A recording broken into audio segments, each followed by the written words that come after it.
coping is nothing more than effectively engaging with our life stressors.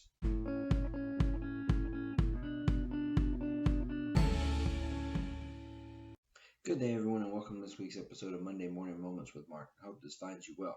I apologize for not getting this out a little bit earlier this morning, but as life would have it, somebody moved the clocks and it kind of threw me off today, and then life started happening, and I just didn't catch a break to sit down and record this. But nonetheless, we got a great episode ready for you to go this week. We're going to talk a little bit about coping, and I learned a lot about this word from having to do some research for a work project and thought it'd be a great topic to follow up from on recovery with.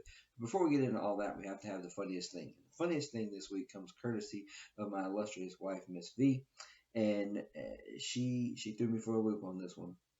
So we're at Disney World, and a little bit of background on the story.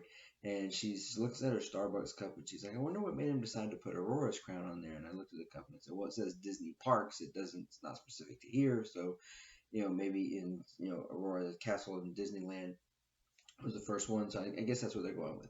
So she starts doing her homework and looking up the different things, and she starts educating me on the timeline of the different princesses. And I guess there was a gap from 1949, and the next one, Little Mermaid, didn't come until 1989. And I said, "Hold on, you were 5 years old when The Little Mermaid came out?" She goes, "Yeah." I go, "That explains a lot."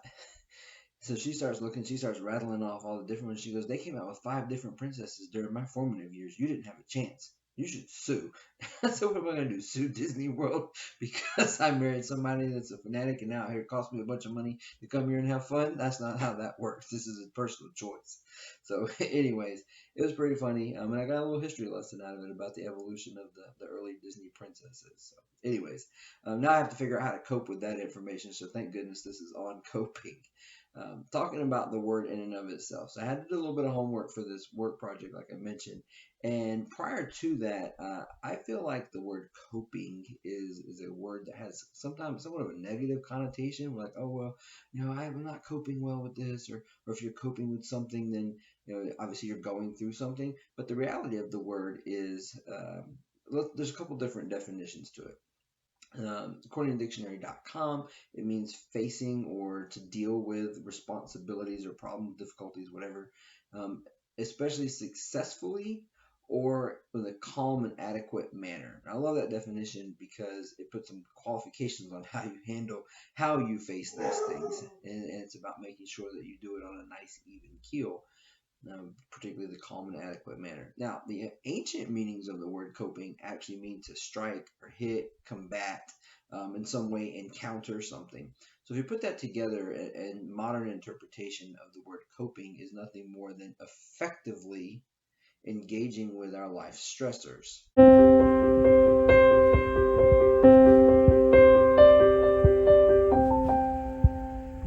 All right, so I love that graphic because it really tells you like where the growth zone in the middle. And a lot of times when we're not coping well, we're not using strategies to effectively grow forward. It's when we're either shaping our life choices to avoid the whatever the stressor may be, or we overexpose ourselves to the point where it causes some sort of self-harm.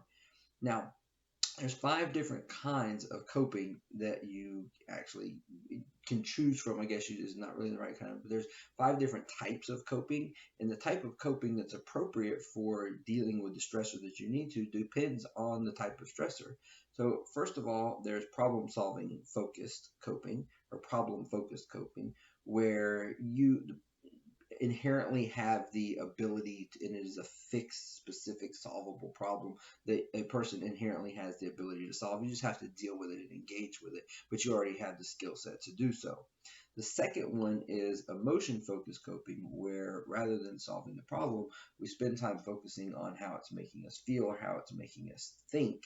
And then that gives us a little bit more clarity to be able to go and engage with the actual problem in and of itself. This is a great one for anger, to coping with anger. So you can remove yourself, think calmly, calm yourself, and deal with the emotion first, and then engage the actual problem. Then there's social support coping, which is getting the people around you. Could just be having a talk with a trusted friend, or going to a support group, or any of those kinds of things where outside help is being solicited to help you with the coping of whatever stressor you're having to deal with. And then one of my favorites is meaning making, where you reframe the situation think about it in this stressor in a completely different manner altogether. There's an actual relational frame theory. I'm not going to get into the science part of all of that, but there is that original relational framing therapy, and that where you change the whole paradigm shift of the way that you see and perceive the stressor, and kind of make it make sense in a different light to you why the stressor is present in your life.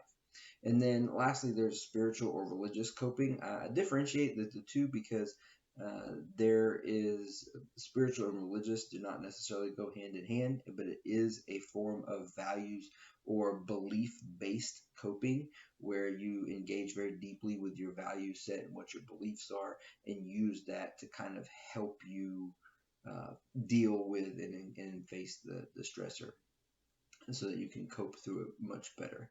A couple different techniques that sort of go with those different ones, just to kind of build your knowledge base of what might be good, effective coping strategies.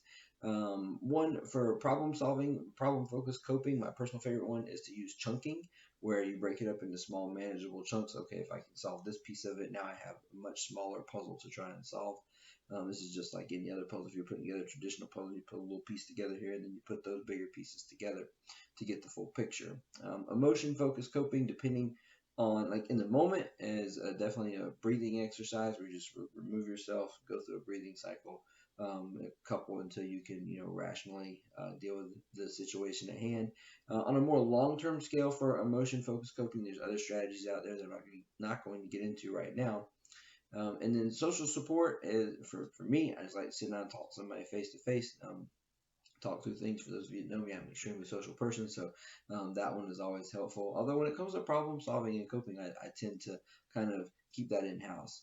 And then I resort a lot more to meaning making, which is the mindfulness and being just presently aware of what's going on, what the situation is, and then also using reframing meditation, where you take time to just sit and see the problem in a completely different perspective and just open your mind up to what the other possibilities are. A lot of people struggle with that one because there's several layers of you can't just jump into a reframing type meditation. You have to have some other skill sets to go along with that, but it can definitely be learned. And then for the spiritual or religious, type of coping, I like to do and engage with the service projects and things like that, helping out with being more deeply connected to the community around me for those kinds of things, because the give back aspect of it makes me feel connected, and that speaks to my spirit of my social nature of wanting to be interconnected with other people. So for me, that's a really big one to kind of help with those kinds of situations. So the important part of this is that regardless of what situation you might be facing, the important part is to, first of all, recognize what it is and then decide on an appropriate coping mechanism. All too often, people choose the wrong kind of coping mechanism and then don't understand why it's not being effective for the situation. There's no real right or no one way to cope. There is a right way, and that's the way that works for you. And getting back to the original definition is understanding that coping is using skills to effectively engage with the stressors. So as long as you are using some sort of skill set, regardless of what it is, and it's effective, and you're being able to engage with the difficulties of life, then you're coping, and that's a great thing to be doing. So find something this week that that you can go out and better cope with and directly engage with it. Don't be afraid. Or like the ancient situation, the ancient definition is fight back. It's your life. Take control of it. Have a great week.